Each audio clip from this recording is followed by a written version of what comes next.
Ladies and gentlemen, good evening and welcome to the beautiful Donington Park Grand Prix circuit for the British GT Esports Series. Can you believe we have had 4 races already? And tonight marks the final round of the very first official British GT Championship. We've got titles to decide, we've got final honours to take from our racing drivers, and myself, Paul Jeffrey, and of course, David Addison will be talking you through all of the action today. David, hello and welcome to you, sir. Paul, everybody, good evening. It's a real shame, isn't it, that the championship's coming to an end, but in true British GT fashion, there's still a lot to play for, because although, yes, James Baldwin has won in GT3, we've got to decide who is going to be second and third and fourth and fifth, and we have got a two-way fight, 10 points between the top 2 drivers in GT4. And you could argue that winning in GT4, Paul, is even harder, because if you have one bad round, you've got to qualify for the next one all over again.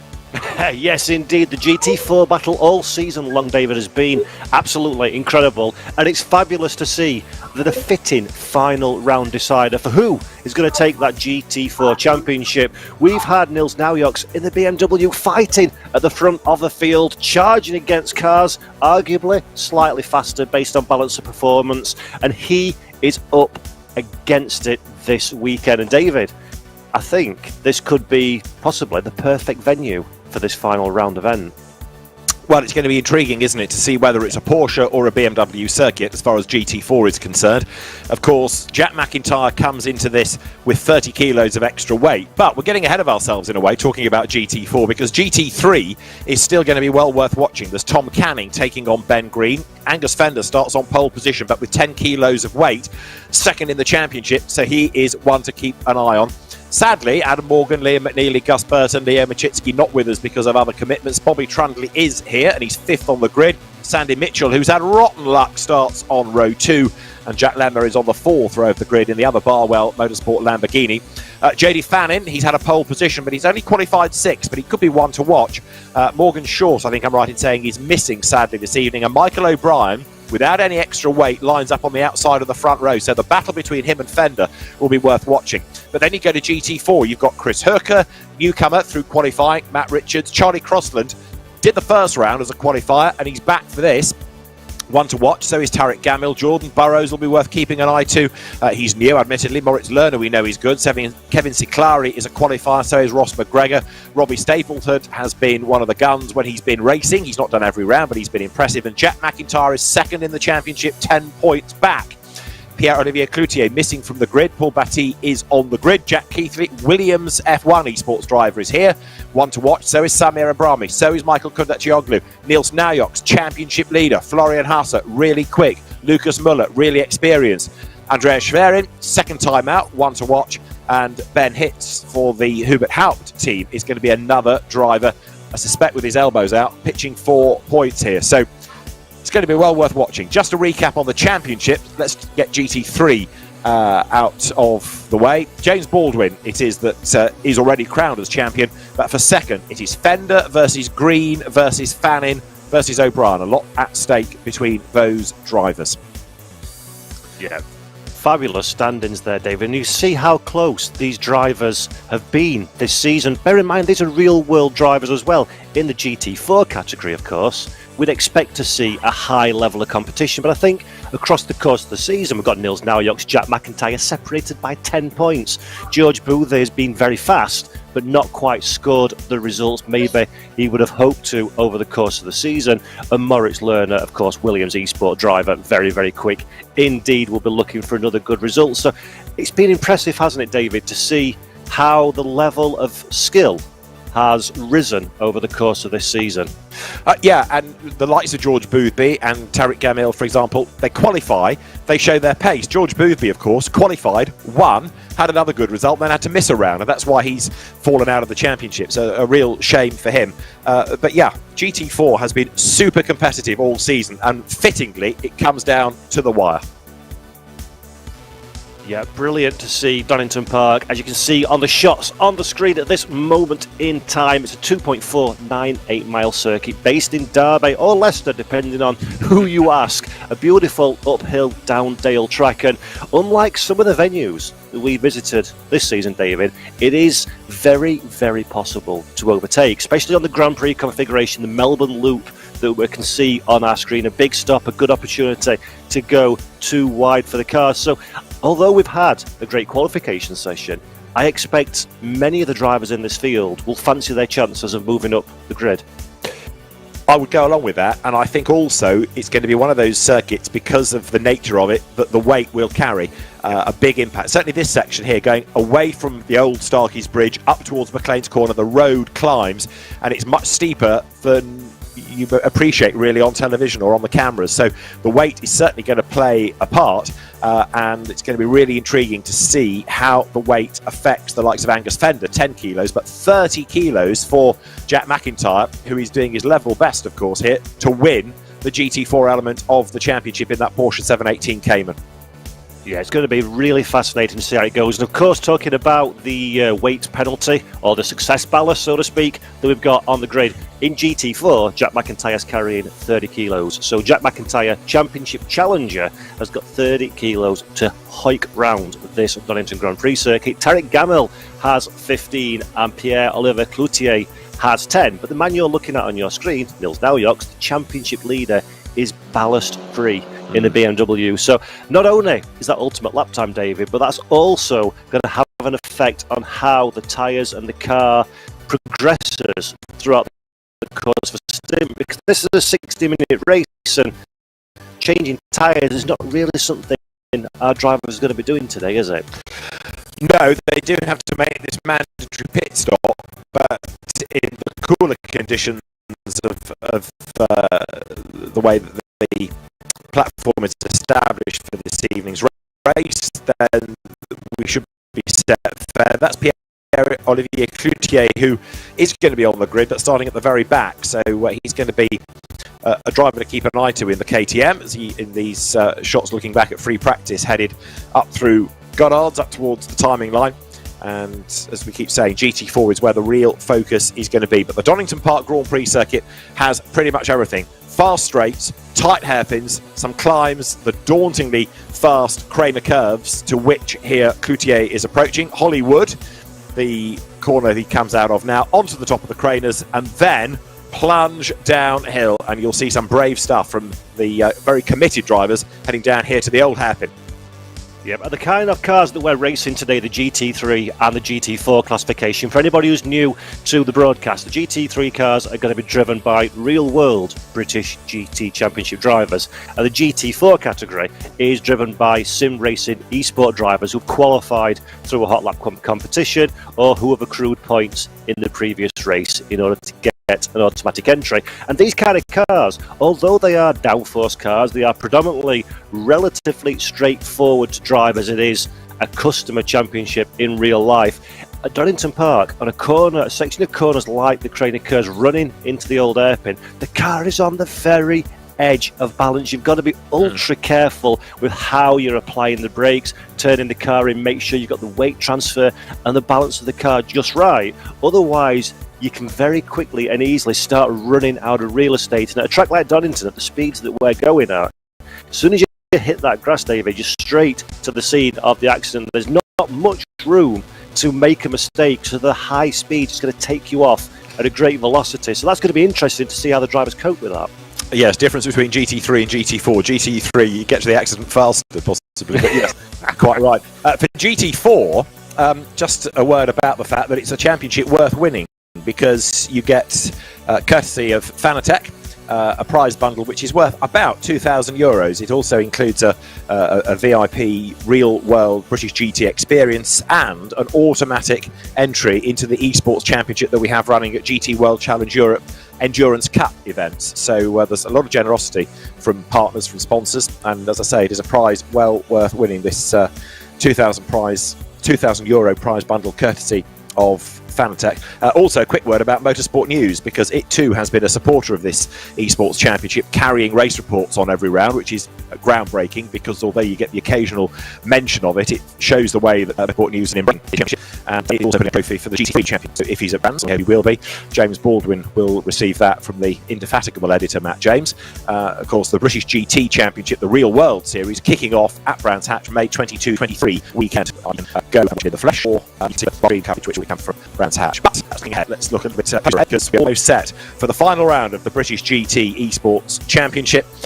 First question, Paul, let's get a commitment. Who is going to be GT4 champion? Which way is your 10p leaning? That is the $1 million question. I think I've got $1 million, only 10p. Well, 10p will do me. I'm from Yorkshire. I'll take anything.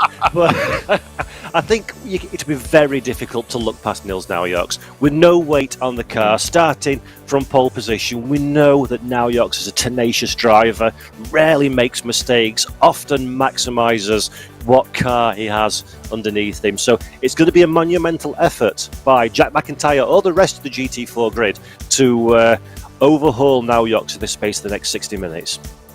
Okay, I would go along with that in part. It's just interesting that on occasions Nils Naujoks has kind of found himself a bit mired in traffic and unable to make progress. The good thing though here, of course, is that he has qualified at the front, and that is his first pole position in GT4. So finally, if you like, he's done the hard yards, he's got himself to where he needs to be. And as we said, David, at the top of the show, Donington Park is a track where there are a couple, at least two, really good overtaking opportunities. It's a multi-class race as well, so they've got to deal with traffic for the faster GT3s coming through. It's not a done deal. It's not a done deal. No, it's not. There's also the pit window, of course, which is mandatory, and there is that provision to repair any damage. I'm not suggesting that Nils Naujoks or Jack McIntyre will take damage, but you never know, because from where Nils Naujoks is starting, he might get mixed up with one or two of the GT3 cars at the start. Equally, he's got lots and lots of traffic around him from the GT4 contingent. So first couple of corners, really all the way down through the Craner curves, keep out of trouble. You've got an hour of this. Don't get any damage early doors. And I think that's been the key throughout the course of the entire championship, is stay out of trouble. Mind your own race. Fight fights that are reasonable to get involved with as we're looking at the grid, David. So let's have a stroll up it. You'll see Angus Fender on pole position, and it is Michael O'Brien alongside him. Then Sandy Mitchell, who's had rotten luck, but he's one to watch. And Ben Green is also a driver that might well spring a surprise in this race. He's had a third place as his best of the year. Bobby Trundley lines up fifth on the grid, and fifth is his best race result. And then it's Jody Fannin, who's had a pole and has had a couple of third places to his name. Tom Canning, fourth as his best, is next, alongside Jack Lemmer, who's been in 10th.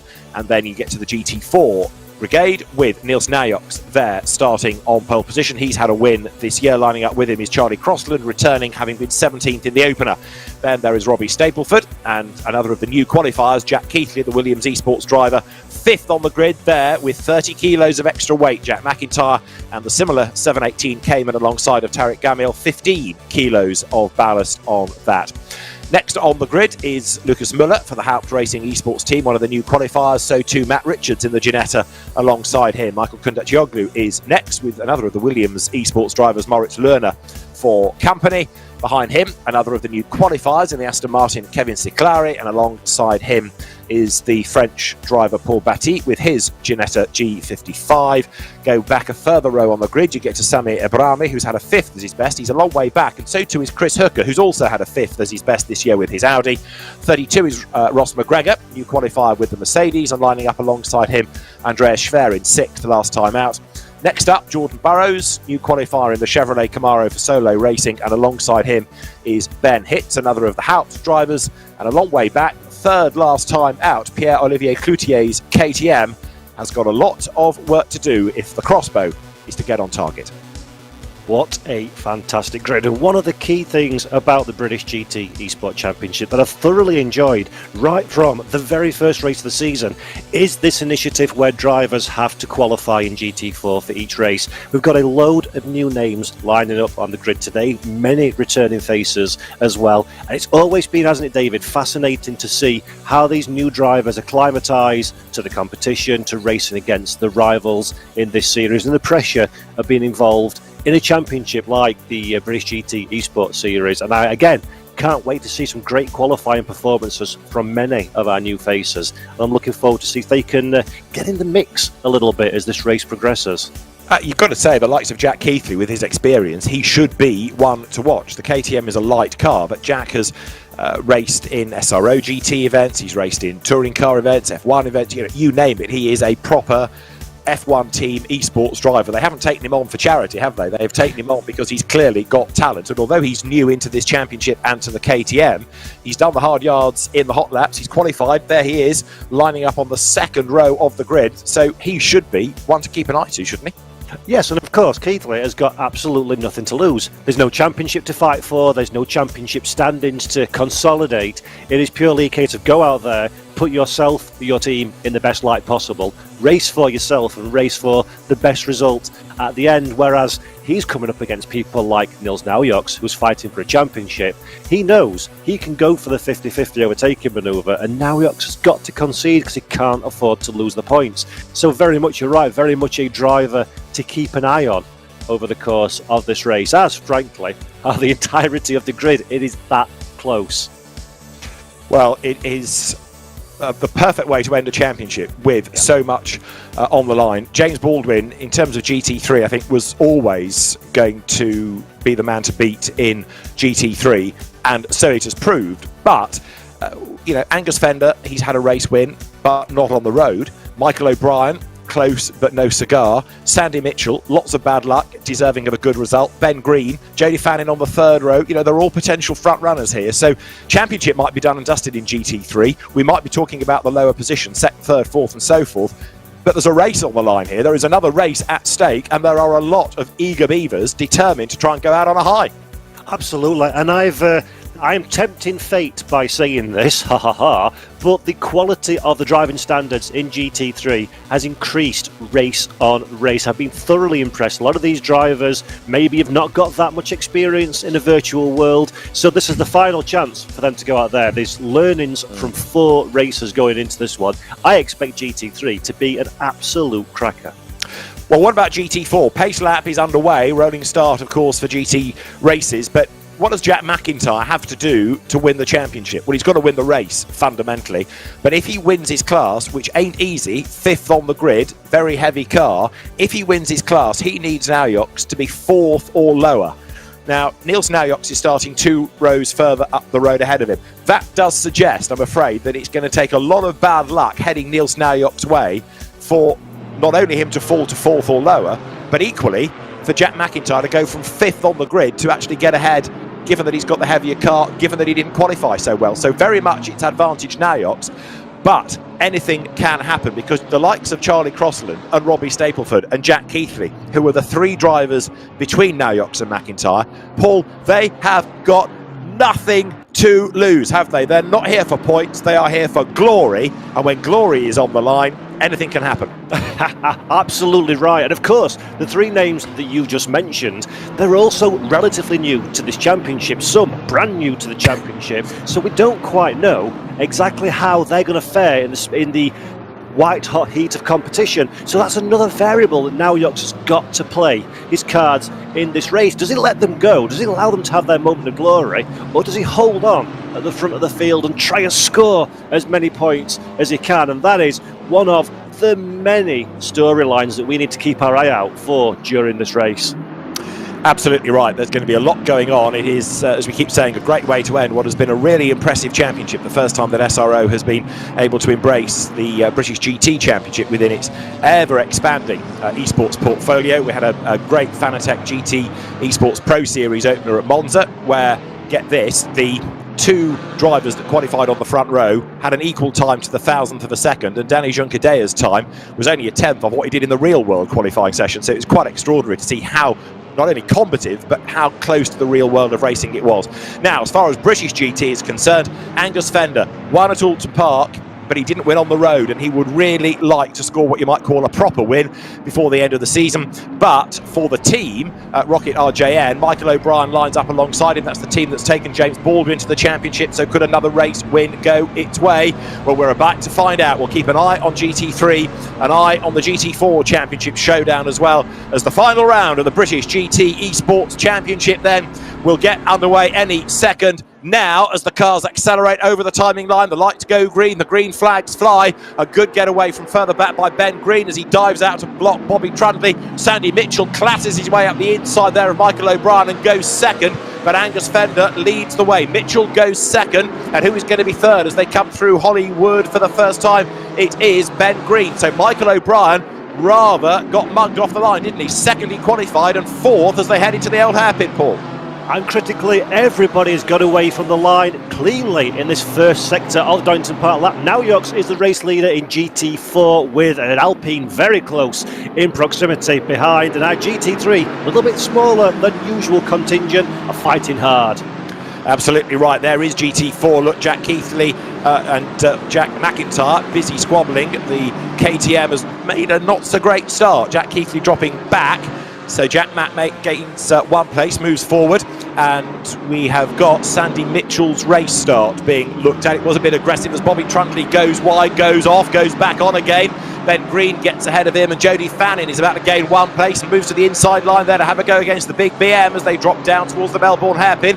In the meantime, Nils Naujoks does indeed lead in GT4, but he's not escaping, and it's all kicking off in GT3 on this opening lap.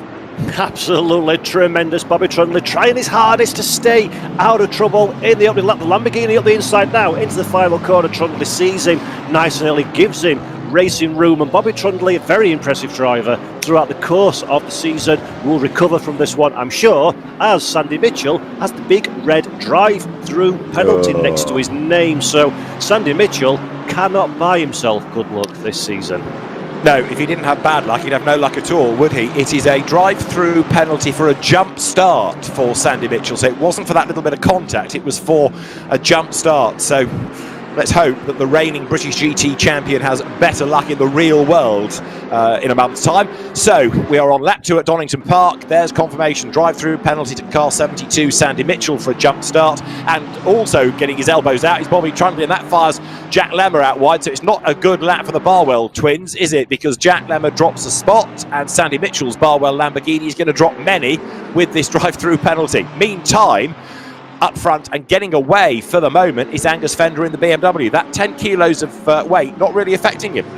It's not at all, and also for Fender's benefit, the car behind him, Sandy Mitchell in the Lamborghini, will be coming down pit road at some stage, so he's got a substantial lead over who will in effect be second place runner Michael O'Brien, currently third on track at the moment, as we're looking at Jack McIntyre now. So McIntyre, remember, second in the championship, needs ideally to get a race victory here. You can see Naujoks in the black BMW ahead of him, but he's got a small task of not one, 2 cars to clear before he can nibble at the toes of Nils Naujoks.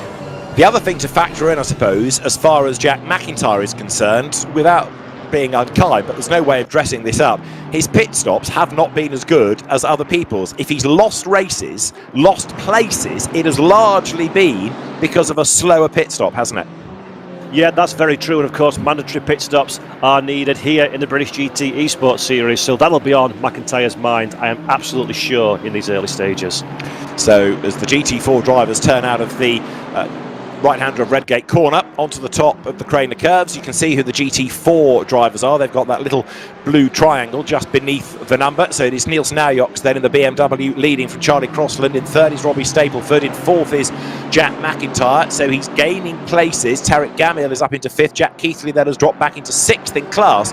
But although McIntyre is making progress forward, Nils Naujoks is exactly where he needs to be. He's ahead in the championship. He's ahead in the race.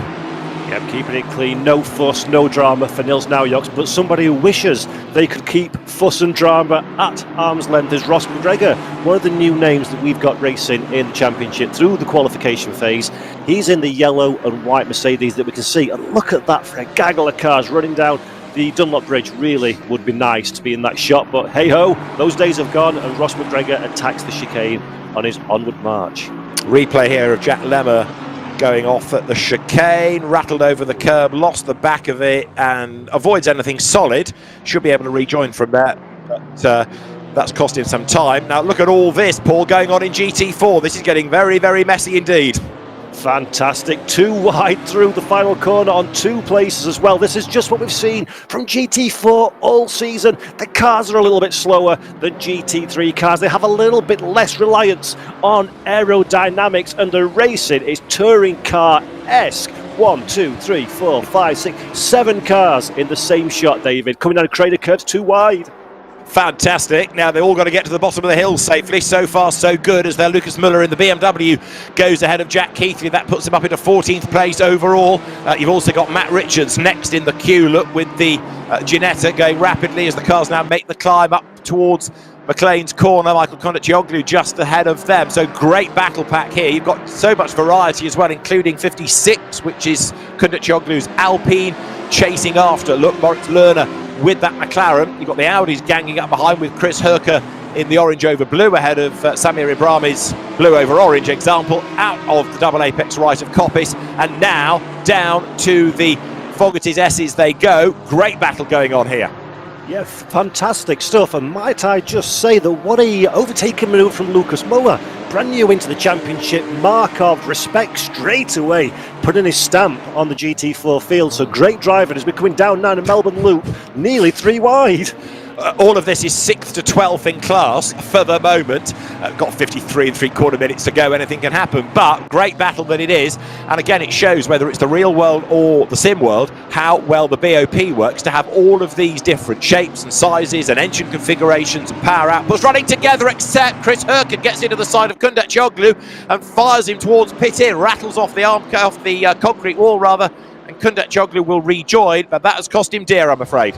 Yeah, very messy. The exit of Goddard's there, just running out of real estate, making contact with each other, and the inevitable spin for Kondratoglu. But a real shame. 2 drivers, experienced. We've seen plenty of them in the championship so far and other series, so they know what they're doing. But unfortunately, as we said before, the competition, the limited view in the cockpits of the cars, bit of contact, and go kiss the barriers you go. Real shame.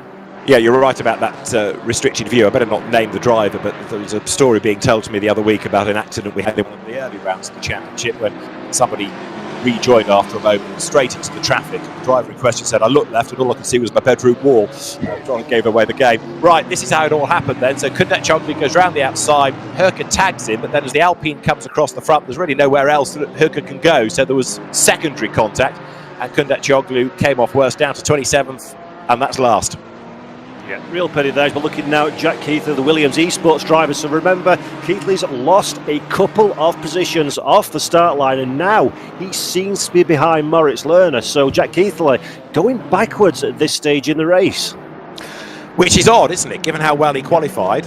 So keep an eye to the second stint to see whether that throws up anything.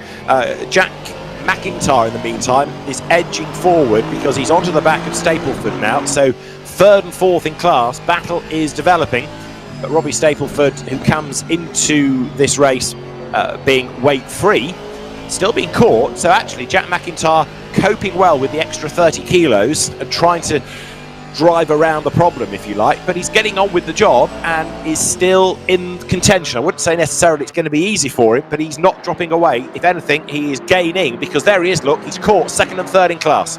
Yeah, he's doing a fantastic job. But credit where credit's due to Jack McIntyre, the sister 718 Cayman of Tariq Gamel, the red car at the back of the shot, is leaving Tariq standing at this moment in time. Tariq Gamel, incredibly fast driver, had a pole position this season already. So McIntyre pulling every trick in the book to try and stay in contention for this championship.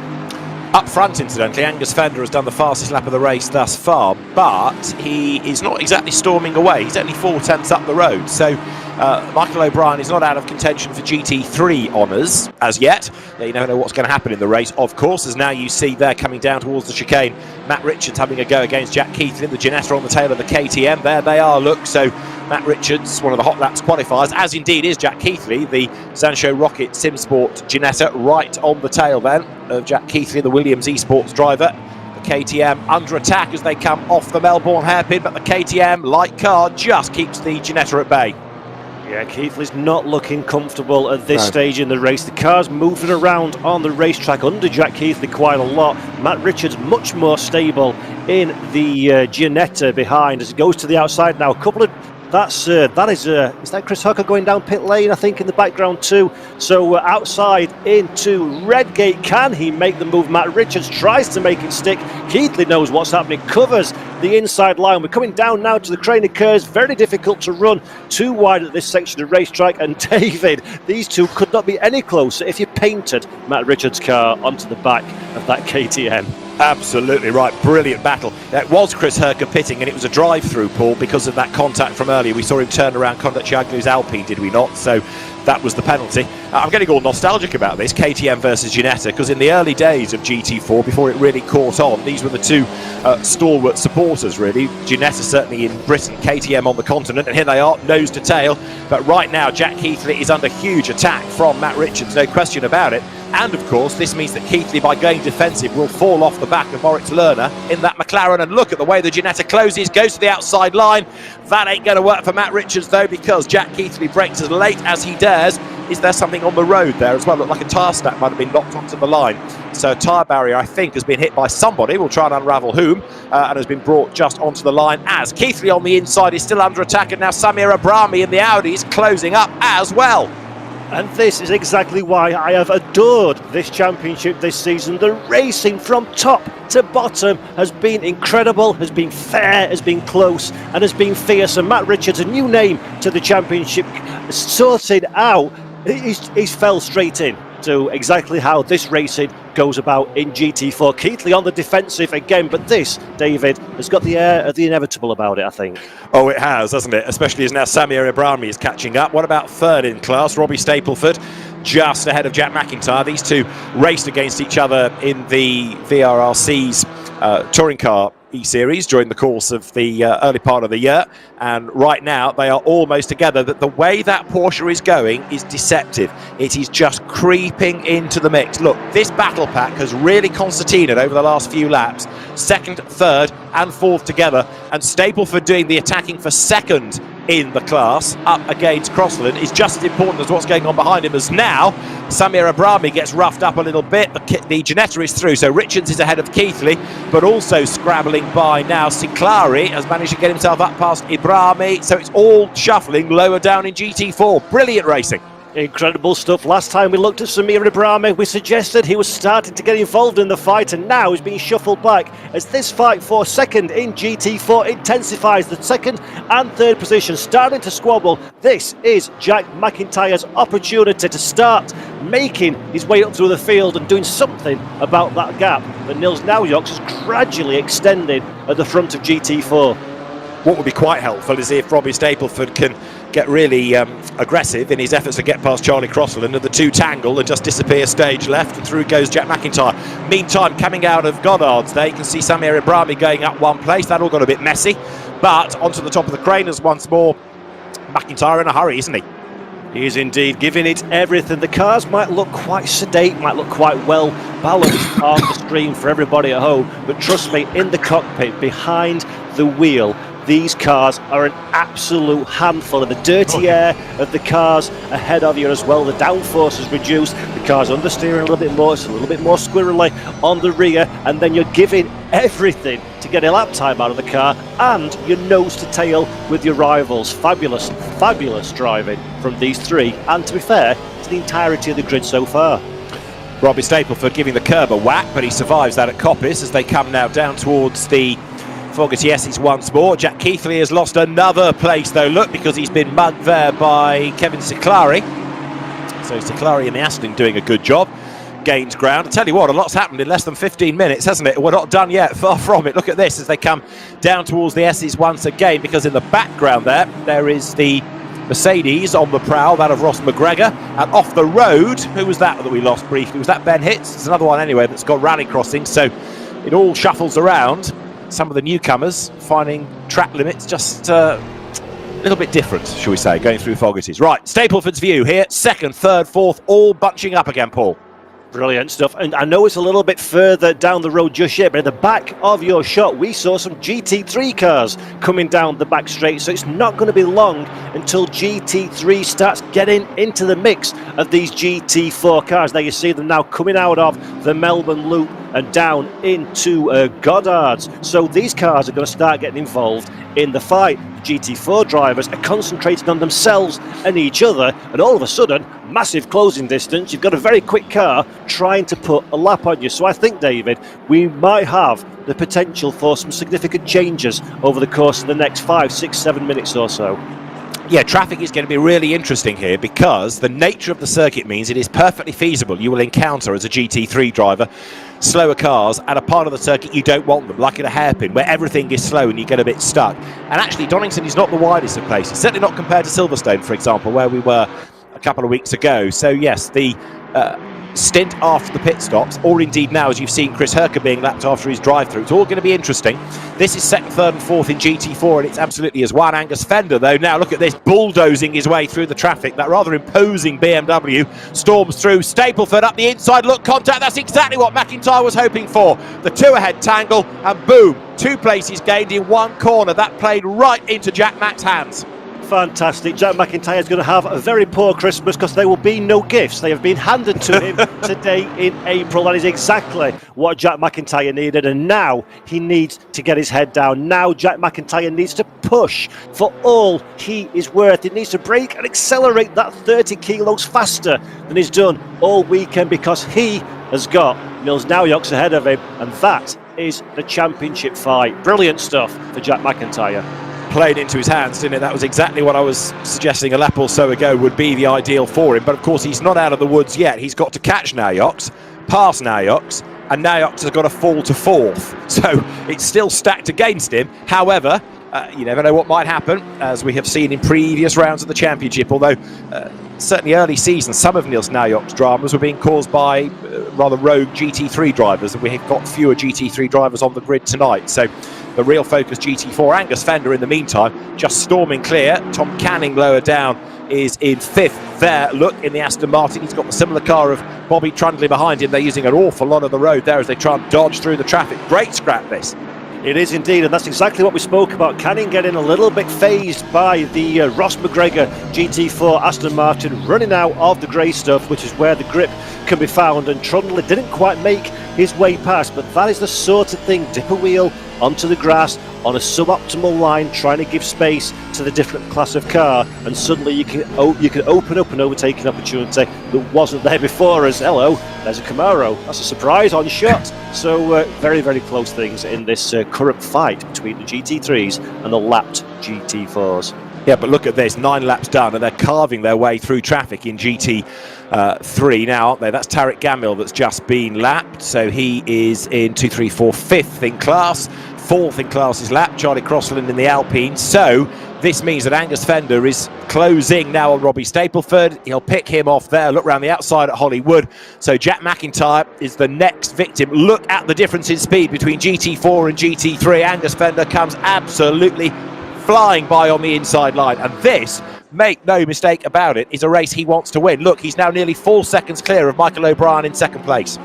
Yeah, fantastic stuff as we've seen the two Astons once again embroiled in battle, coming down into the old hairpin. A little bit confused, it's not really an hairpin, it's more a very, very fast right-hander. But Bobby Trundley looks like he's got a little bit more lap time in that Aston than Tom Canning ahead, trying to find a way past Canning on the defensive, and Trundley round the outside. Ain't going to work though, he's going to get run out wide. He rattles over the curb and the grass creek, gets dirt onto his tyres, and so Coppit is going to be a lively experience for him, but Tom Canning hangs on to the place. Tom was on European GT4 Series duty at Monza a week ago, got roughed up very badly at the start of the second race, which was nothing to do with him, not his fault at all. So he bounces back from that, looking for a good result here. The best that he's had all season has been a 4th, and he's running in 5th place at the moment. It's Fender the leader, it's O'Brien 2nd, it is Ben Green 3rd, Jody Fan in 4th, and this battle, the two Aston Martins of Canning and Trundley arguing over 5th and 6th. Sandy Mitchell is 7th, back out after his drive-through penalty.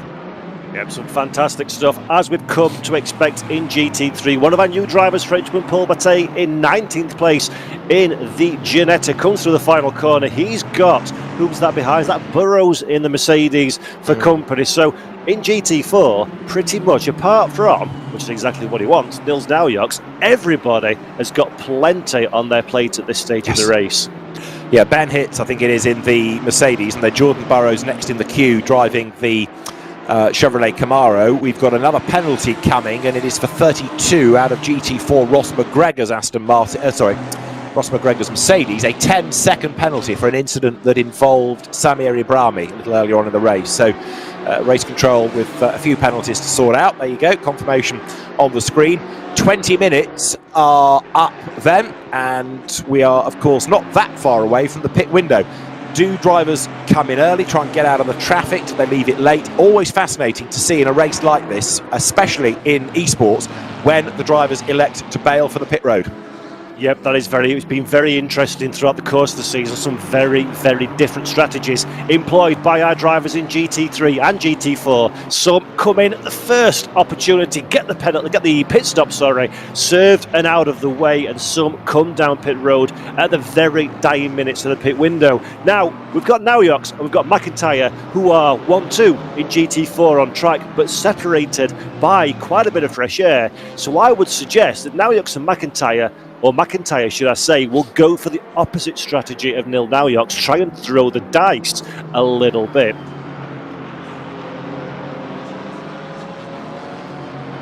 Here we're looking now, coming through down into the crane of curves. That's another Ferrari GT3 making his way through the GT4 traffic. And as I was saying, Nils Naujoks, number 62 with the BMW, leading the class ahead of Jack McIntyre. He has got an incredible, David, 8.6 second advantage. So McIntyre needs to do something a little bit different here, doesn't he?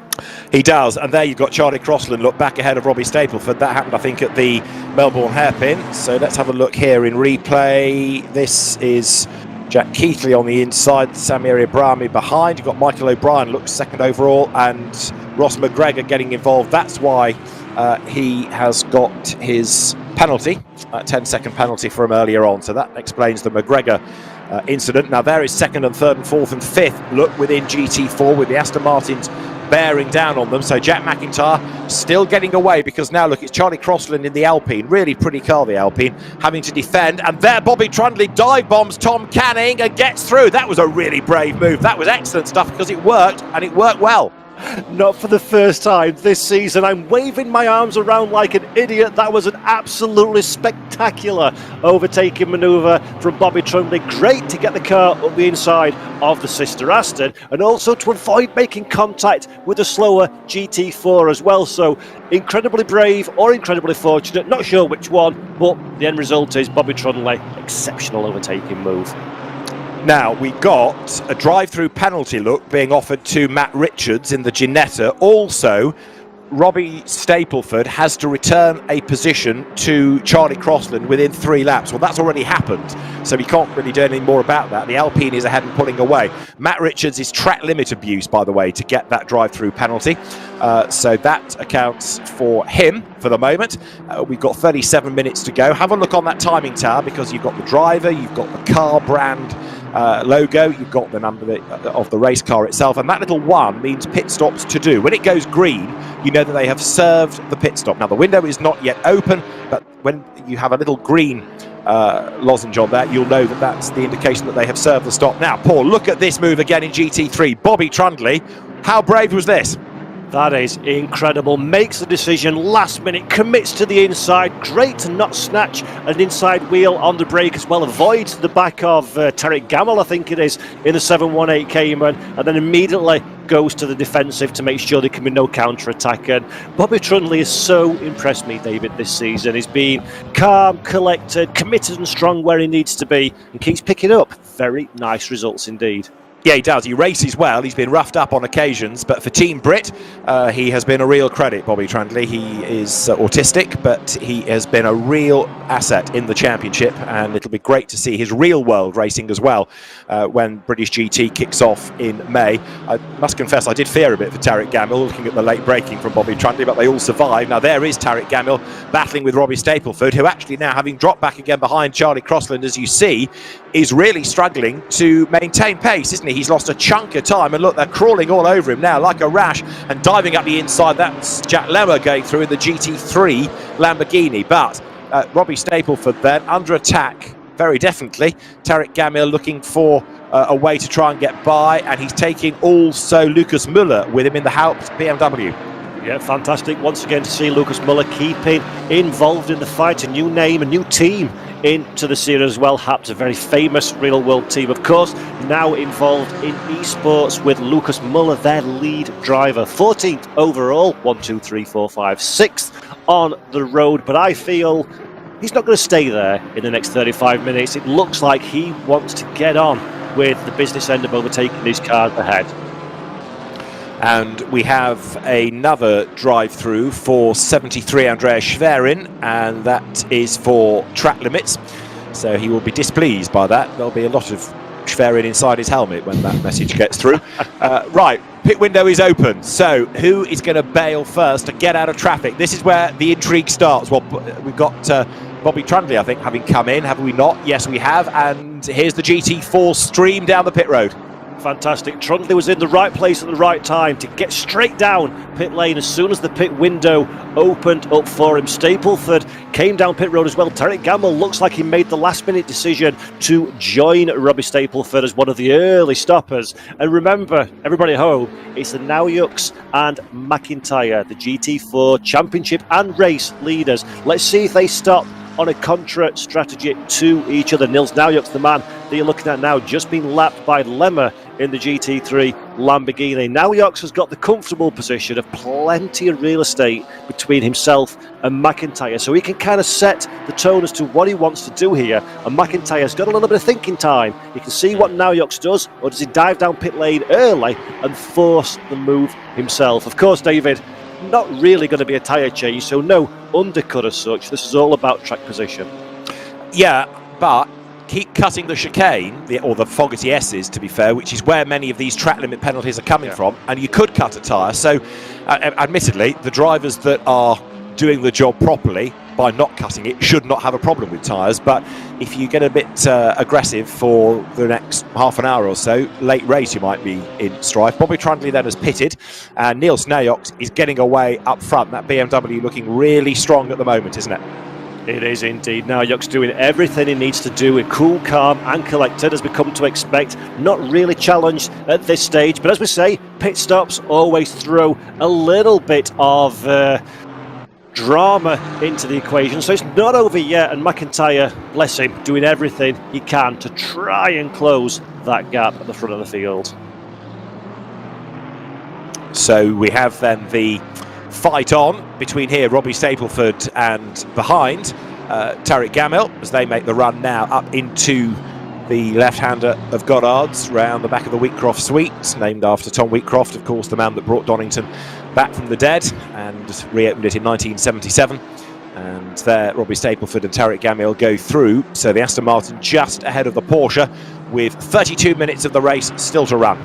Yep, Robbie Stapleford, of course, to explain why he's that far down is due to the pit stop. The green marker next to his name says he has been down pit road. Tarek Gamel also Ciclare in 23rd as well, another driver that has stopped. So not many of our GT4 drivers elected to come into the earlier part of the pit window. At the top of your screen in the middle, you can see the little white marker, pit window open, and then a countdown. That is how long is left. Each and every driver has to go into pit lane, take at least 1 litre of fuel and exit pit lane before that countdown reaches 0. So expect a flurry of activity on Donington Park pit road in the next 6 minutes and change. We've had an incident, as you see on that graphic, between Pierre-Olivier Cloutier and Samir Ibrahimi, and Ibrahimi has been given a 5-second penalty in lieu of returning the position to car 39. In other words, he didn't, it can't be done, and so he copped the 5 seconds as a consequence of that. Now, this battle you're looking at is Stapleford versus Gamel. It is for 19th and 20th overall. Canning and Trundley have both pitted now in the Aston Martins, and I think Tom Canning has stayed ahead. Angus Fender, in the meantime, is still absolutely storming away up front, doing a very good job indeed in the race-leading BMW, as the drivers now turn their way up through Goddard's, head towards the timing line once more. And David, while we're watching this fight, Jack McIntyre has indeed pulled the trigger and come down pit road. So McIntyre, the first of our front-running GT4 drivers, has elected to make his mandatory stop. He's pulled the trigger early, and now will our race leader respond to McIntyre, or is he going to hold out to his own strategy? What's going to be interesting is to see, when we get an opportunity, how good a stop that was from McIntyre. He's back on track, and I gather it was a good one. So for a change, limited time wasted in the pit lane, which he absolutely can't afford to lose a tenth of a second anywhere in this race, Jack McIntyre. So he's back on track, storming along quite merrily now, as Robbie Stapleford there is still under attack from Tariq Gamil as they turn their way through. 28.6 seconds then, Jack McIntyre's time for that pit stop. We'll keep an eye on Nils Naujoks when the moment comes, because Nils right now is staying out. As you can see on the inset picture, crosses the line.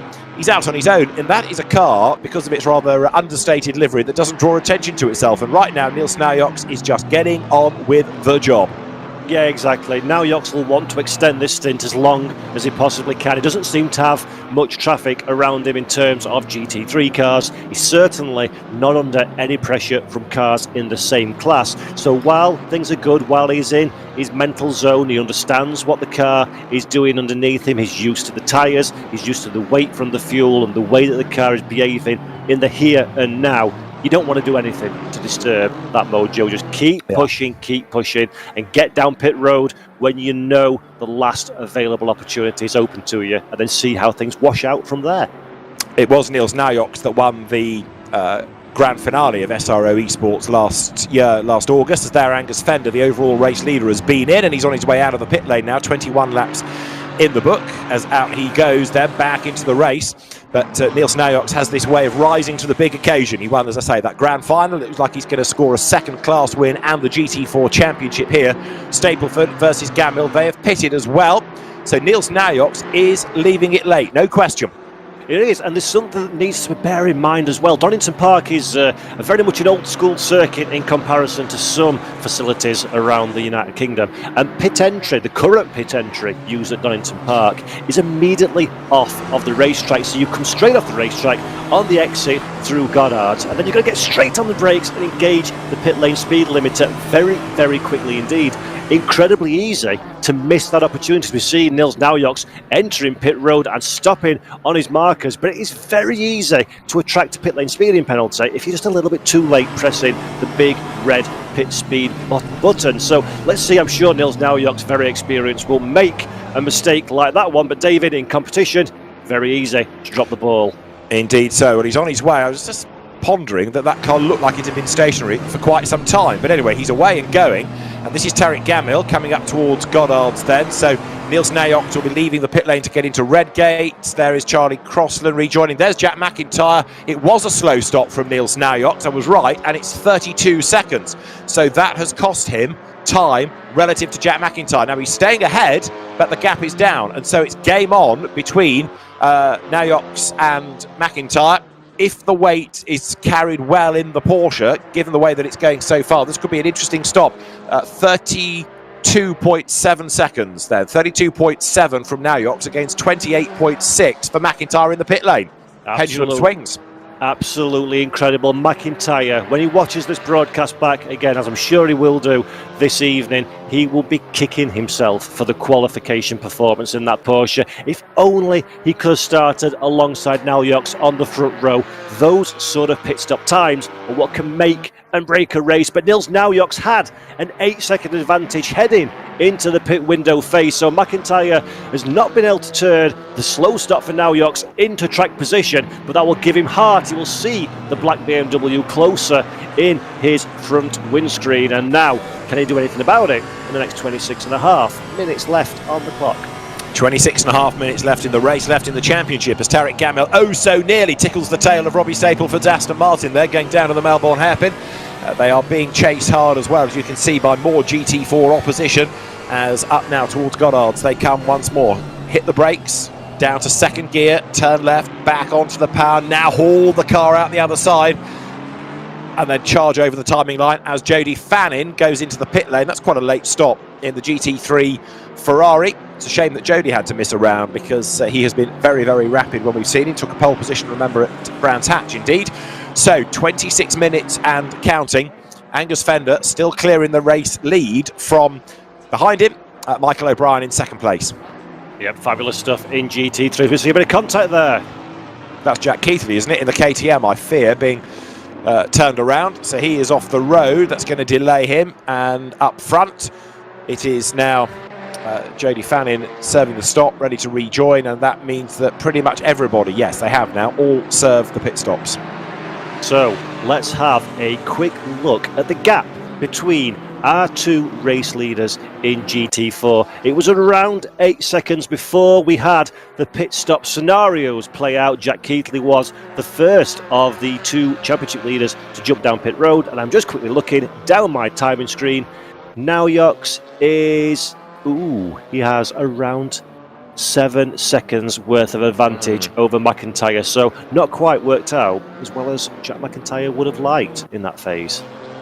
No, but don't rule him out just yet. You never know what might happen, especially if you get involved with any more traffic. I mean, there is the frustration for Jack McIntyre, that he's got all of that real estate to make up. Plus, he also needs to get 2 more cars between himself and Naujoks, even if you were to get through.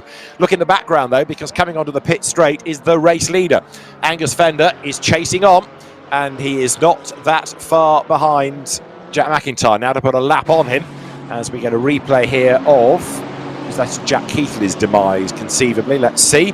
That's Sandy Mitchell, isn't it, in the Lamborghini storming through. Sandy goes for the inside line down at the Melbourne hairpin, and behind it's contact from 73, Andreas Schwerin, and I think we already accounted for the fact that he'd had a penalty earlier on, so Schwerin, as he gets going, lets Keighley go back ahead of him, you'll notice there.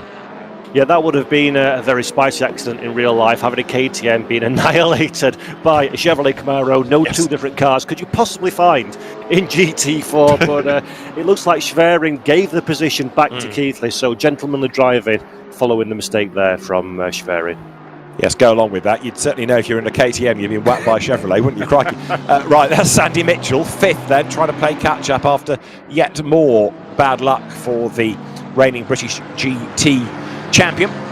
Won that with Rob Collard a year ago. Robbie Stapleford there goes through, still battling with Tarek Gamil. Good little battle that those two are having as the Porsche again looks to the inside line. Michael O'Brien has gone past them as well.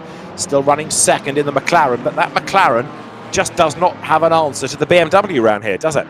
It doesn't, and we just saw there actually Tarek Gamil showing his nose up the inside of the Melbourne loop. That forced wide Stapleford in the Aston Martin, got a poor launch off of the corner, and Gamil trying so hard. It's only a small car, it's a 718 Cayman, but it's still just a little bit too big to weave its way past the Aston Martin again at the inside into Redgate corner, but no doing there. And these two have been fighting tooth and nail from before the pit window and continue to fight. Fabulous, actually, from both drivers there. Kind of get the feeling that the Cayman is better through the twiddly bits and the Aston's got the grunt in a straight line, and over the course of a lap it plays out really well for these two to continue this battle. But it's frustrating for Tarek Gamil, no question. Now that Ginetta that is behind is a lap down, isn't it? So that's not Kevin Seclari, he's quite a long way back. So now Gamil needs to let that Ginetta go, because it's only going to be a distraction. Don't fight him, Tarek, let that car go. And this might be exactly what Tarek Gamil needs. As you say, the Porsche doesn't seem to be as quick in a straight line, so if Gamil plays the strategic game, allows the Ginetta through, and maybe the Ginetta will interfere with the ideal race line and pace of Stapleford ahead, and that could open up an opportunity, because I fear for Tarek Gamil, for where the speed is in his Porsche, he's going to have to do a close your eyes and hope for the best move, David, as we're coming down a Melbourne loop. Eyes closed, let's see what happens then. Tarek Gamil on the outside line, wide in, tight out, that could be the answer, and there is the tighter line, but that's going to put Tarek Gamil in the Porsche on the outside line for Goddard. So can he get his nose in front, or indeed can he get the undercut? But even if he does that, he'll be on the wrong line for Redgate. Stapleford back through, Tarek Gamil tries to get the tighter line, but the move for Redgate has got to start here. He wants the inside line for the next corner. Past the pits they come. 21 minutes and change on the clock. This is for 14th overall. Gamil on the outside line. He's never going to go all the way around the outside there, surely, because he's going to get run out wide on the curb. There you go. And he drops back into the queue. Superb, absolutely superb. Gamil flashing his lights at Stapleford ahead, but Stapleford as the leading car, as is his right to run the car to the outside of the circuit. It was always going to happen on the outside of Redgate and the run down into Hollywood, and Tariq Gamel lives to fight another day. But these two, it's getting more and more intense, and the Ginetta sat behind must have his eyes as big as bin lids, wondering what's going to happen next. Do you, don't you, make a move to find your way past, or do you just sit tight and see what transpires with these two tooth and nail fighting ahead? That's Matt Richards in the Ginetta, who was penalised earlier. Incidentally, Andrea Schwerin has been given a 15-second penalty for turning around Jack Keithley down at the Melbourne hairpin. This is Matt Richards' view. He's in 27th place, or as it's colloquially known, flat last. Out of the S's he comes, and there Gamil tries to make a move. There's a drive-through for Stapleford. Now that must be for track limits. So Robbie Stapleford, gets a drive-through penalty as Tariq Gamil has a go on the inside, and he's finally got the job done. Just at the one moment that he doesn't really need it, and then it all goes wrong, because Stapleford attacks him. Gamil gets run out wide over the grass. Robbie Stapleford has got a drive-through, and the only person that's benefited out of all of that is a guy that's a lap down. Matt Richards in the Ginetta goes through. Here comes Stapleford, hopefully, into the pit, serves the drive-through, and the track limit penalty served as Tariq Gamil thinks, right, that's got rid of him. He goes through, no longer needing to feel like he's under siege. Oh, incredible stuff. A little bit messy, but luckily everybody got away with that one. The upshot is Tariq Gamil now has a lap car in front of him, of course, but a bit of clean air, and can start recomposing himself and trying to understand what he needs to do in the next 19 minutes and 20 seconds that are left on the clock to improve his position. But as you mentioned earlier, David, the ease at which you can attract a track limit penalty at the Foggy S's is just incredible. It's a maximum acceleration corner, it's a maximum commitment one, an inch wide, and there you go, you've got yourself a warning, as we see in Konatsioglu now, too wide. Another very contrasting type of car is the Alpine and the Camaro. Everything's small compared to the Chevrolet, and fantastic stuff. So the Alpine goes ahead. That's Konatsioglu going ahead of Jordan Burroughs in the Chevrolet Camaro. While that was going on, the Lamborghini just breezes by. The GT3 Lamborghini of Jack Lemmer storming its way back up the order into 8th place now. So we've got 18 and a half minutes to go. You've got to say, as perhaps predicted, Nils Naujoks, given his level of experience, the fact that he's a Red Bull Esports manager, he's the G2 Sim Esports manager, he's doing a great job and he's on target to win. Now Ben Green has lost out badly on pit stops, hasn't he? He was third earlier on, and here he is in 7th place. Now we've not got to the bottom of why, but Ben Green has certainly lost out. He's up into the top 6 now, but was that a slow pit stop for him, or did he cop a penalty somewhere that I missed? Either way, Ben Green fell from grace, as it were, and he's having to fight back now. Yeah, it's very surprising to see Ben Green running as low as 7th position. A great overtaking manoeuvre on Tom Canning there. Very much seems like he's aggressive with his wheel inputs. He's keen to make up from whatever injustice has been occurred by Ben Green during the course of this race. And 6th position on the circuit now, a 62-second pit stop. We've just been informed for Ben Green, so that's why he's fallen away from the podium positions. But Ben Green doing everything he can to find his way past the equally impressive Sandy Mitchell, who, despite taking a time penalty at the start of the race, has managed to work his way up to 5th position in the Lamborghini. A thought about the slow pit stop is he must have changed tyres. Now, is that therefore going to be an absolute weapon in this last stint because it's on fresher rubber, Paul? What do we think? That is very true. You'll definitely be quicker with new tyres on the car once they've warmed up and got back into their operating temperature. But the big question, David, is the advantage you get in lap time towards the end of the race, is it worth the amount of time that you've been stationary, the additional 30 seconds on pit road? I would argue possibly not. Yeah, it's looking a bit that way, isn't it? Because he's got a lot of ground to make up, so it's going to be tough, this, especially given that the race leader is his big threat in order to be second in the championship. Either way, we'll keep an eye to it, because it could be that a fastest lap beckons for Ben Green. Good fight here as the recovering Chris Herker gets up with Pierre-Olivier Cloutier. This is for 22nd place right now. Yep, Cloutier carrying, don't forget, 10 kilos of success ballast, courtesy of his podium last time out. Herker throws the car down the inside into the favoured passing place of the Donington Grand Prix circuit today, the Melbourne Loop. Cloutier gets a bit of a run in the KTM, but I think he's going to run out of oxygen a little bit on the exit of the corner. Yes, he does. The Audi retains the inside line, keeps it nice and tight, doesn't run too deep, and Cloutier's very little he's got left in the armoury to respond to that one, and Chris Herker takes the position. He does indeed. Disappointing race in a sense for Chris Herker with that penalty that he had to serve early on. 5th is his best of the season, and it's not going to get a whole lot better, I don't think. But so much time lost early on. But Chris has been good to have in the championship, and let's see what does pan out for the remaining 15.5 minutes as the cars plunge downhill once more. They're going through the Mercedes, ahead of the Audi, ahead of the KTM. Great variety in GT4, whether it's in sim racing or the real world European Championship as an example. 47 cars at Monza a week ago, quite extraordinary. And GT4 in the real world British GT Championship will be as competitive as ever, guarantee that. Now here, Moritz Lerner in the McLaren, almost hidden look by the BMW. Peekaboo, here I am, and I want that position. Thank you very much, Moritz Lerner. As you say, very much trying to maximise the slipstream of the big BMW ahead of him. But Lerner, another driver, incredibly talented, successful, well versed in many different championships, struggling to make an impact at the front of the grid and cannot find a way past. Our new name, one of the most impressive drivers actually for me so far in GT4, is Muller, currently in 12th position and acquitted himself very nicely indeed. Thank you very much in this championship. Indeed so, as you ride on board him then now with Moritz Lerner. He's been a little bit understated, hasn't he, Moritz Lerner? He's always been knocking on the door of a good result, but it's never quite come for him. Yep, very true, and I think that's very much a sign of this kind of championship as well. Even the very finest of real world and virtual drivers that come into it, unless you put every single building block in place, unless you execute perfectly every single time on every single lap, you're going to struggle to get a good result. And that is the level of the SRO Esports Championships in their entirety, and the British GT as well. Fabulous to see a golden age of eSport racing.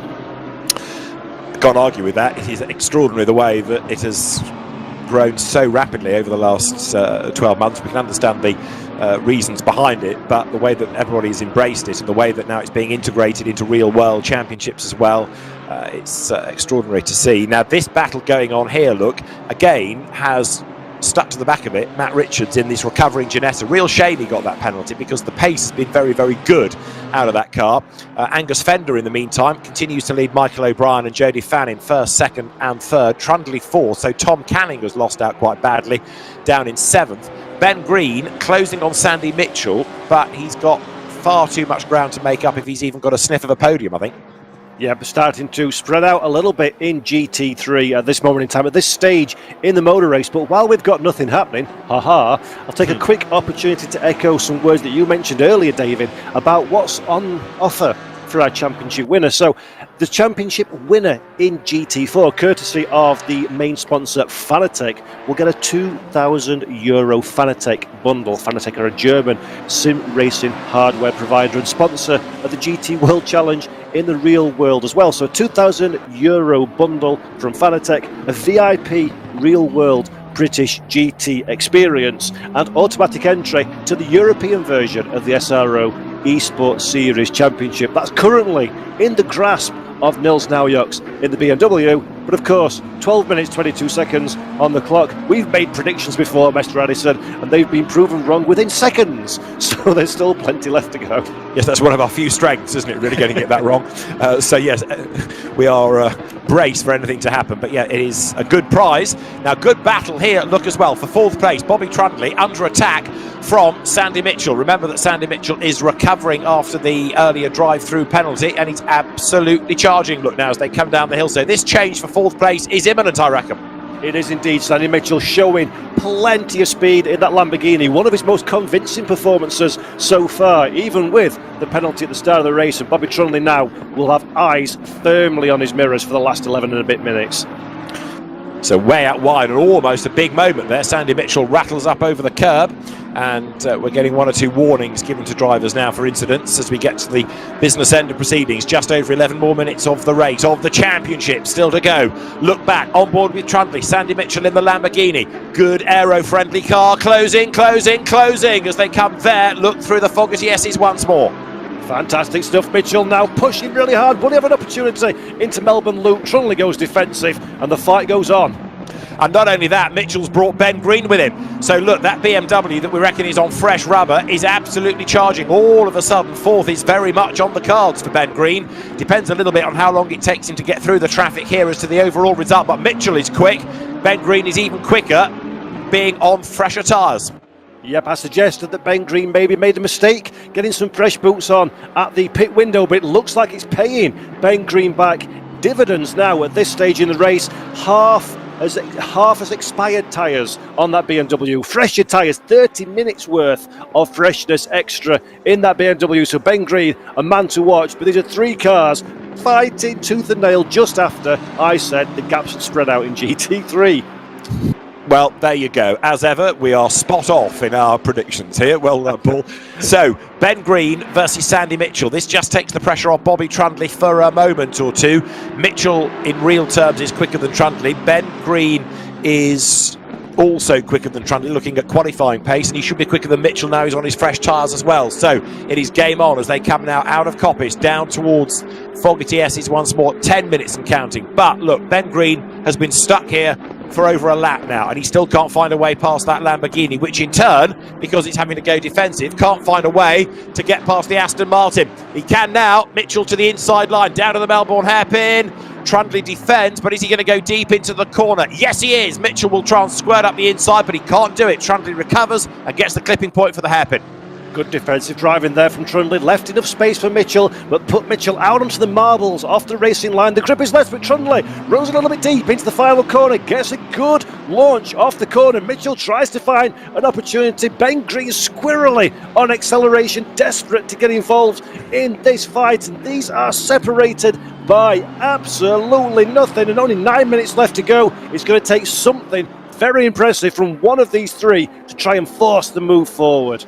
Angus Fender still has the fastest lap of the race to his credit. Ben Green, much as the rubber is good, he's stuck, as you see, in the traffic, so that's going against him. And Bobby Trundley is doing another really good job, although he gets sideways, leaving the old hairpin slightly compromised. Mitchell now lines up, and it's going to be the inside for Schwartz Curve, the outside line for McLean's. He can't drive around the outside there, surely, but look, here comes Ben Green up the inside. Elbows out, and Ben Green swatted aside by Sandy Mitchell, who says, go away, I'm a bit busy getting past this Aston, and he still can't dislodge Trundley. Fantastic stuff, a great camera work there for a movable camera, 360 degree, watching the action from every corner of the racetrack. Great stuff, absolutely great stuff from these three. And David, I'm worried this is either going to turn into a great overtaking manoeuvre or somebody will be crying at the end of this race. Handkerchiefs at the ready, you're absolutely right. Just to add to the jollity of all of this, look, there's traffic up the road, two back markers that are about to have the ride of their lives when these three GT3 cars come storming on by, and woe betide them if they get in the way. Trundley commits to the inside line. Sandy Mitchell is there, so is Ben Green as they come now past the pits once more. The top three have gone. Mega battle going on for fourth place, 7 3/4 minutes to go, and Trundley, sponge-like, soaking up the pressure. Mitchell is still there, glued to the back of him, so is Ben Green, thinking, now what do I do? I'm stuck. To Hollywood they go on the inside line. Jack Keithley goes a lap down in the KTM, and Ben Green, now look, the BMW stretches its legs. I thought for a moment he was going to commit to the inside line, but he got a face full of Sandy Mitchell instead. And now what Ben Green needs to do in this scenario is make a nuisance of himself in that BMW.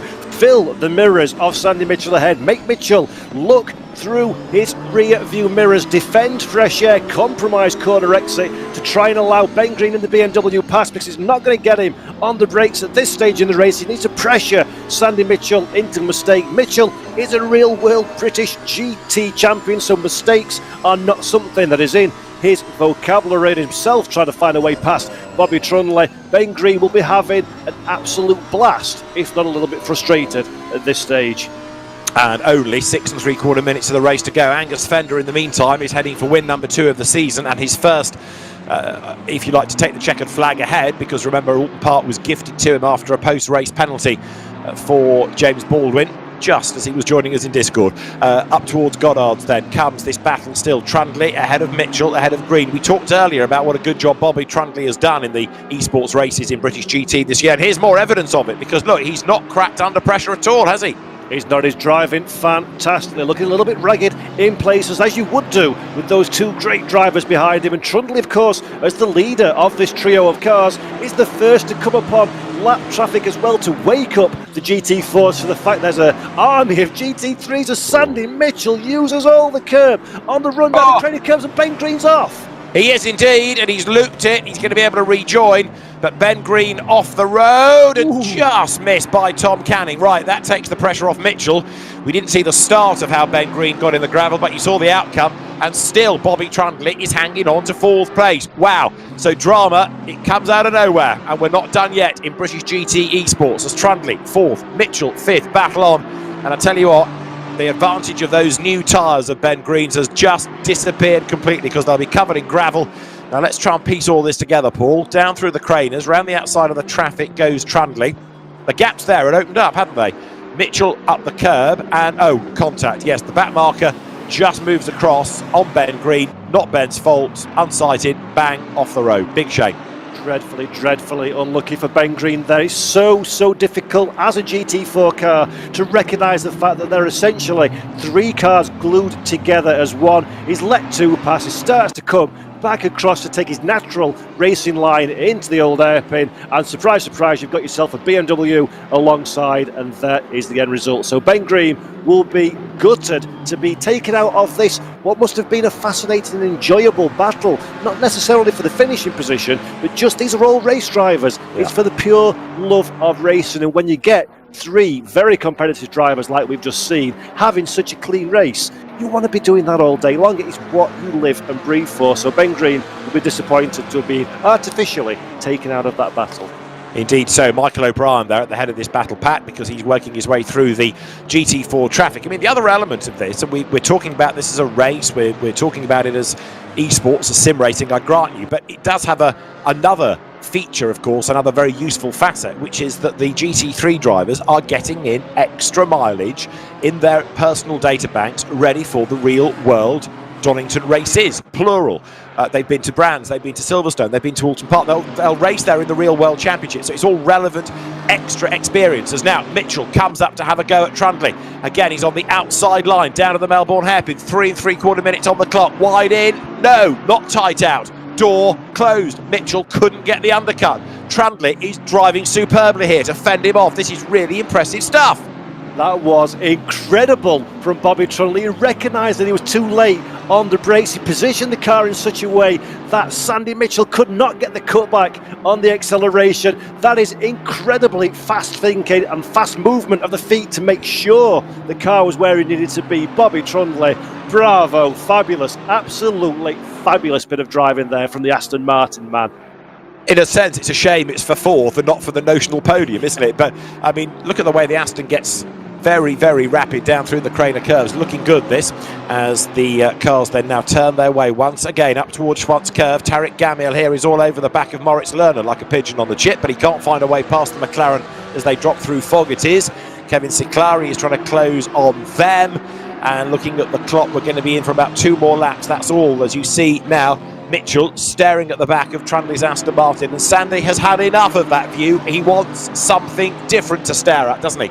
It does, and no matter what happens now between this battle for 4th position for Bobby Trundle and Sandy Mitchell, no matter what happens as the sun sets on the British GT 2021 Championship here at Donington, both drivers have driven a remarkable race. We're heading down now once again into the Melbourne Loop again. We've got Trundle on the inside, spots his braking this time, keeps away from the GT4 traffic. Sandy Mitchell being a little bit more cautious further back to give himself a chance to fight again in the last 2 minutes, but those 2 drivers and Ben Green as well before exiting for a little tour around the beaches of Derby have been great value for money in this race. Fabulous stuff.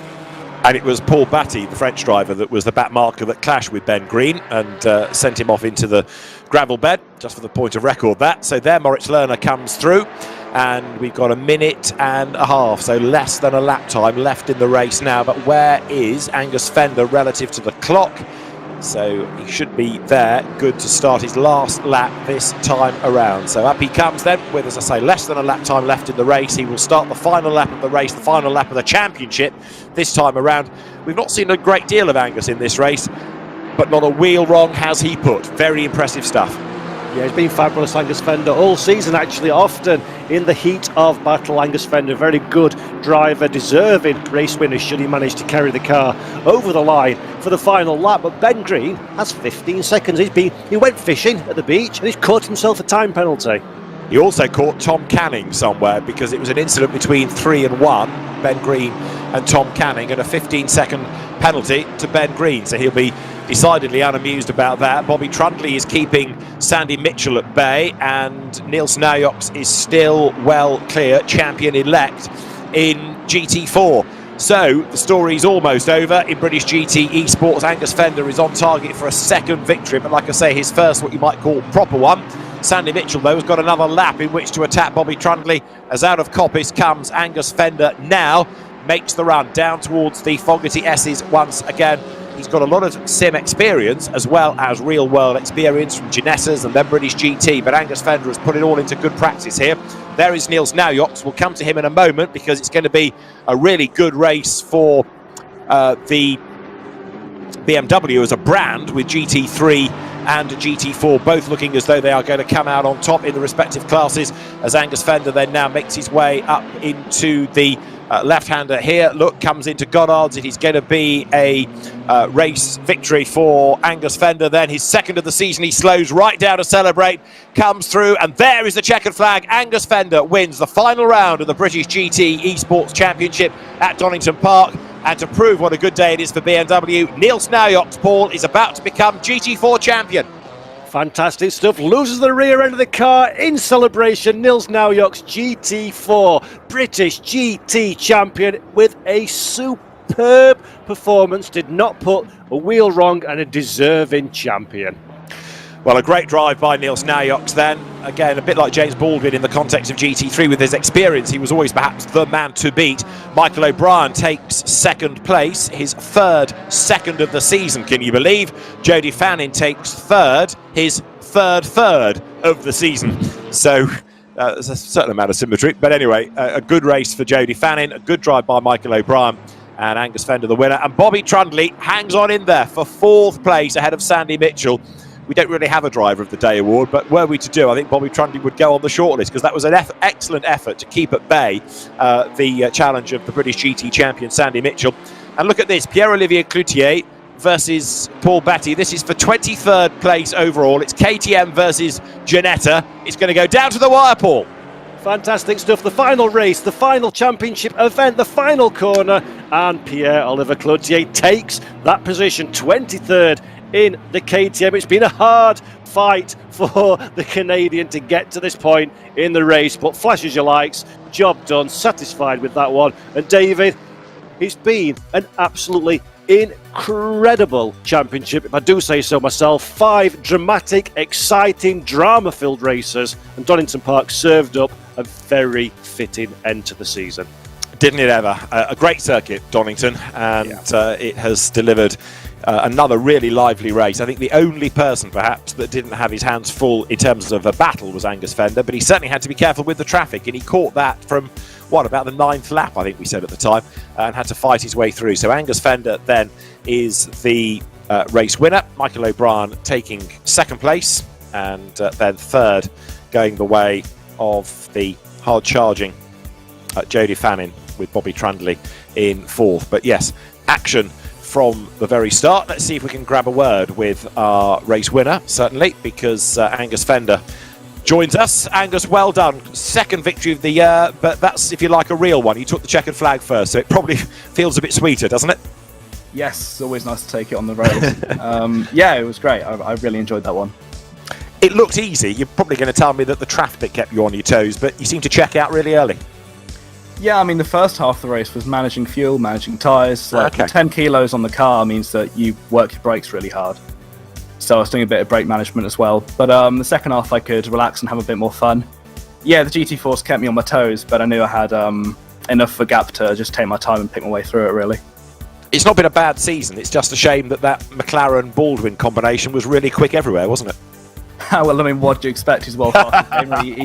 He's definitely shown it, and if he didn't go and win, then I'd count that as an outrage. No, I mean, he's done a class job. Yeah. class the field. I think we can all say that safely. The McLaren's been, I'd say, the best all-round car, but we get to a track like this, and if James was here, I feel like it would have been quite a good race. So it's sad that he's gone, to be honest with you. Yeah, indeed. But it was a good race for you. Now, 2 wins. It's been a good championship. Is this a championship in isolation, if you like, or does it have a genuine benefit with extra data, extra mileage on a sim, ready for the real world championship at all of these different venues?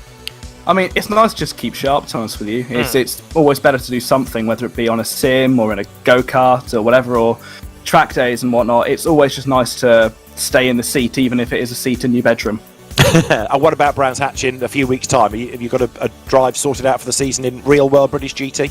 Unfortunately, when it comes to the real world stuff, the removal of silver pairings in GT3 mean that it looks like at the moment it's going to be quite a bit of nothing. Oh which dear. is a shame. But I have a race in Praga in 2 weeks' time to look forward to at Snetterton, so that's the first thing I have, and then we'll just see what happens for the rest of the year. Fingers crossed for you. And Angus, well done on the 2 wins and second in the British GT Esports Championship. Congratulations. Thank you very much, guys. Seriously, been fantastic. I've really enjoyed it.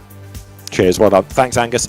So Angus Fender, our GT3 race winner, and second in the championship, as he was saying to the absent James Baldwin. As far as GT4 is concerned, Paul, we've got a new champion there as well.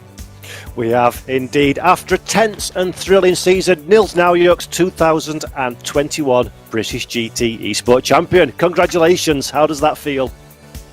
Thanks. It's great to start the year off in SRO with a victory and with a championship, and yeah, I'm very happy that I kind of win a slot in some of the upcoming championships. Yeah, fantastic performance today, Nils. You dominated GT4. At any stage, did you feel under pressure from the competition? Totally, because in qualifying I had a bit of a tech issue on the first run.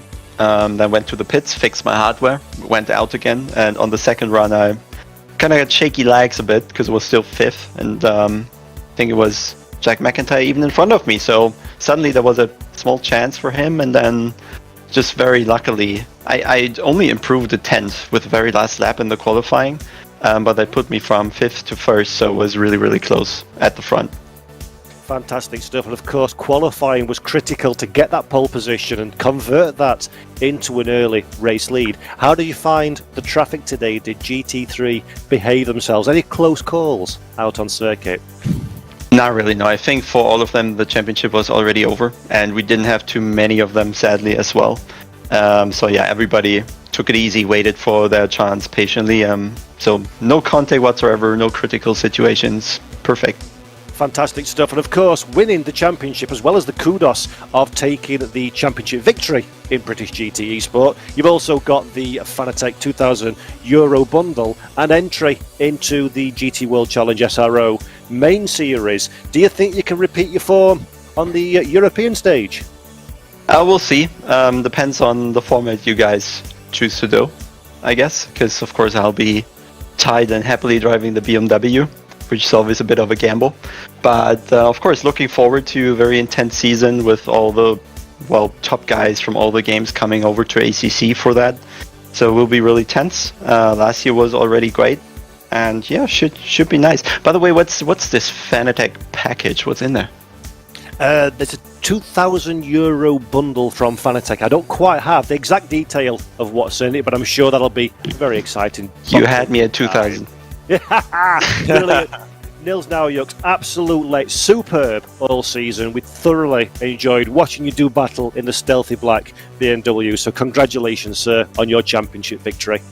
Thanks a lot. Fantastic. Thanks very much. And David, that is, as we say, a great ending to the season and a very deserving champion, I think it's fair to say. He was never lower than 4th, and that 4th was, if you like, a really shrewd 4th because it got away from weight for this race.